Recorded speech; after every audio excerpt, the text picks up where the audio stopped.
Welcome to the PHP training videos. ఈ వీడియోలో local scope అంటే ఏంటి, గ్లోబల్ స్కోప్ అంటే ఏంటి, ఆల్రెడీ స్టాటిక్ గురించి చూసాము, లోకల్ గ్లోబల్ గురించి చూద్దాం. In PHP variables can be declared anywhere in the script. The scope of the variable is the part of the script where the variable can be referenced or used. A variable declared the outside the function has the global scope and can only be accessed the outside of the function. అంటే ఇక్కడ global scope అంటే ఏంటో చూద్దాం. For example ఈ ఫంక్షన్లో static ఇది తీసేయండి. So ఈ పిహెచ్పి ప్రోగ్రాంలో $a=30 అని డిక్లేర్ చేశాను. అంటే పిహెచ్పి ఫంక్షన్లో డిక్లేర్ చేయలేదు. ఇక్కడ ఈ ఫంక్షన్లో ఈకో $a అని రాస్తున్నాను. యాక్చువల్గా ఇక్కడ ఏ వాల్యూ ఎంత ఉంది, 30 ఉంది. అంటే గ్లోబల్గా డిక్లేర్ చేశాను, అంటే ఫంక్షన్ ఏం డిక్లేర్ చేయలేదు. కానీ ఈకో దగ్గర ఈ ఫంక్షన్లో ఈకో రాసి $a అని రాశాను. $a అని రాయడం వల్ల ఈ ఫంక్షన్లో ఉండే ఈ వేరియబుల్ ఒకటవుతాయా? ఒకటి అవ్వు. ఎందుకంటే ఇది లోకల్గా డిక్లేర్ చేశానంటే ఈ ఫంక్షన్కి లోకల్గా ఏదైతే డిక్లేర్ చేస్తావో వాటిని లోకల్ వేరియబుల్ అంటాం. గ్లోబల్గా డిక్లేర్ చేస్తే అంటే బయట ఫంక్షన్ బయట డిక్లేర్ చేసే వాటిని గ్లోబల్ అంటాం. గ్లోబల్ వేరియబుల్స్ని లోకల్గా ఇలా డైరెక్ట్గా యూజ్ చేసుకోలేము. చూడండి, ఇక్కడ ఈకో $a అని రాశాను, ఫంక్షన్ 3 సార్లు కాల్ చేశాను, ఐఎన్సిఆర్ ఫంక్షన్ని. సో 3 సార్లు ఎర్రర్ వచ్చింది. ఏంటి? అన్డిఫైన్డ్ వేరియబుల్ ఏ అని వచ్చింది. అంటే మనం గ్లోబల్గా డిక్లేర్ చేసిన వేరియబుల్ని లోకల్గా అంటే with in the function use చేసుకోవాలంటే ఒక మెథడ్ ఉంది, కానీ నెక్స్ట్ తర్వాత చెప్తాను. ఇలా గ్లోబల్గా డిక్లేర్ చేసిన దాన్ని లోకల్గా ఎలా యూజ్ చేసుకోవాలని. ఇప్పుడు లోకల్ స్కోప్కి గ్లోబల్కి తేడా అర్థమైందా? అదే నేను ఈకో $a అని out side of the function రాస్తే ఈకో $a అని రాస్తున్నాను ఇక్కడ. అప్పుడు ఇది ఎగ్జిక్యూట్ అవుతుందా? అవుతుంది. ఎందుకంటే $a వాల్యూ అనేది బయటే ఉంది మనం. ఓకే, 30 అని ప్రింట్ అయింది మనకి. ఓకే, సో దీన్ని గ్లోబల్ అంటాం అనమాట. ఈ వేరియబుల్ని గ్లోబల్ వేరియబుల్ అంటాం, ఏదైతే outside of the function. తర్వాత local variable, a variable declared within a function has local scope and can only accessed within the function. అంటే నేను ఇక్కడ $aని ఇక్కడ తీసేసి ఫంక్షన్ లోకల్గా డిక్లేర్ చేసుకున్నాను. ఓకే, లోకల్గా ఫంక్షన్లో డిక్లేర్ చేసుకున్నాను $a=30 అని. ఇప్పుడు ఏమవుతుంది? గ్లోబల్గా దీన్ని యాక్సెస్ చేయగలుగుతానా? లోకల్గా డిక్లేర్ చేసింది యాక్సెస్ చేయలేదు. సో అందుకని 30 3 సార్లు ప్రింట్ అయ్యి 3 సార్లు కాల్ చేశాను కదా. సెకండ్ అది మాత్రం ఎర్రర్, ఫోర్త్ మాత్రం ఎర్రర్ వచ్చేసింది. ఓకే, 2 తీసేయండి.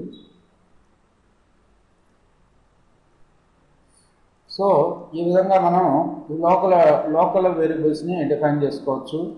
అలాగే పిహెచ్పి గ్లోబల్ కీవర్డ్ ద్వారా మనం లోకల్ కీవర్డ్ని గ్లోబల్గా మార్చుకోవచ్చు. ఓకే, ఇక్కడ చూడండి, లేకపోతే గ్లోబల్గా డిక్లేర్ చేసి వాల్యూస్ అసైన్ చేయొచ్చు, లోకల్గా డిక్లేర్ చేసి వాల్యూస్ అసైన్ చేయొచ్చు. ఫర్ ఎగ్జాంపుల్ ఇక్కడ చూసినట్టయితే $a=10 అని డిక్లేర్ చేశాను.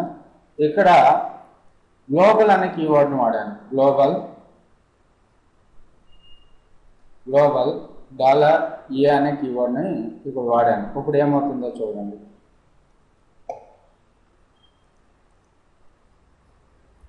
పార్స్ ఎర్రర్ వచ్చింది.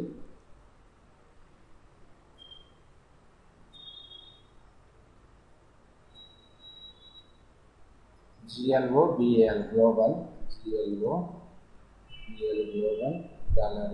Global $a.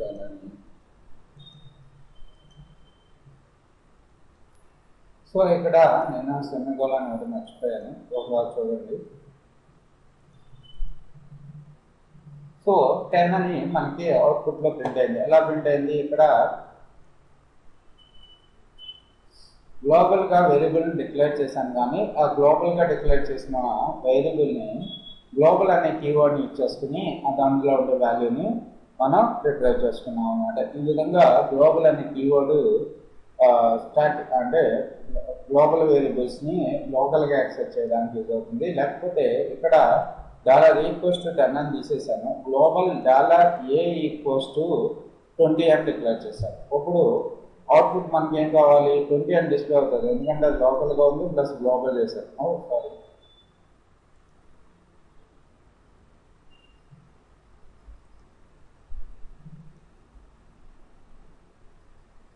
ఒకసారి రన్ చేయండి. Unexpected equals to expecting the.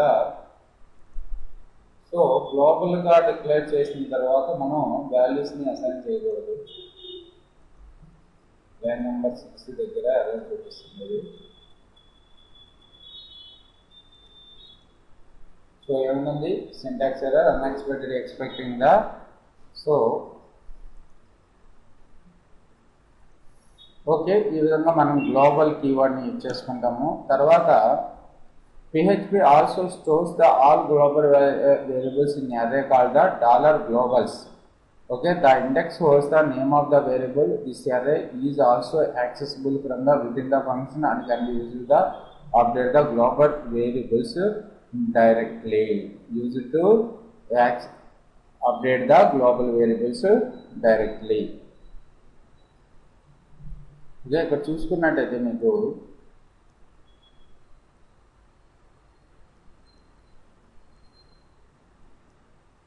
So ఇక్కడ $x equals to 5 function my test. My టెస్ట్లో ఏం రాస్తున్నాము అంటే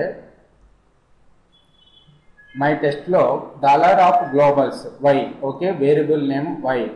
we can access the $globals array also. Okay, $globals of y, $globals y. Okay, so what is the output?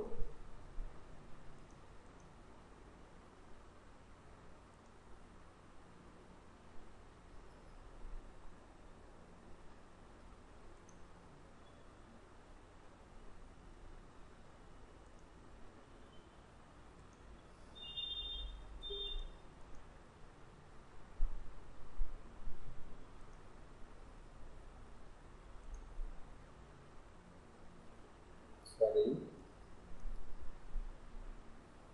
one PHP lesson.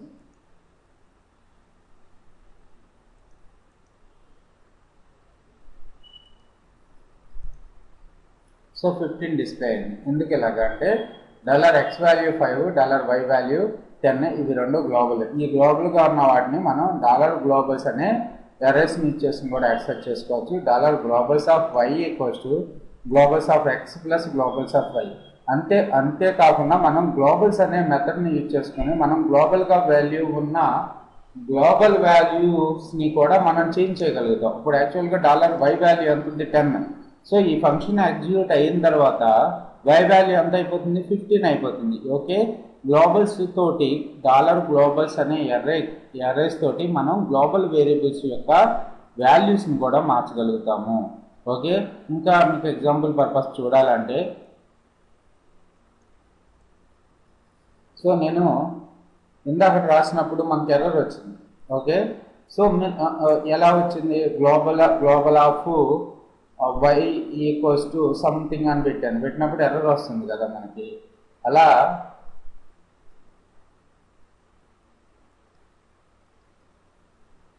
Okay, ఇప్పుడైతే చూడండి, ఇప్పుడు 40 ఇస్తున్నాను. ఇప్పుడు మనకి గ్లోబల్స్ ఆఫ్ y వాల్యూ ఎంత అయిపోయింది ఇప్పుడు యాక్చువల్గా. ఓకే, గ్లోబల్స్ ఆఫ్ y వాల్యూ 40 అయిపోయింది. ఓకే, సో మీరు కావాలనుకుంటే గ్లోబల్ వాల్యూస్ని కూడా $globals అనే ఎర్రేస్ని యూజ్ చేసుకుని చేంజ్ చేసుకోవచ్చు. Thanks for listening.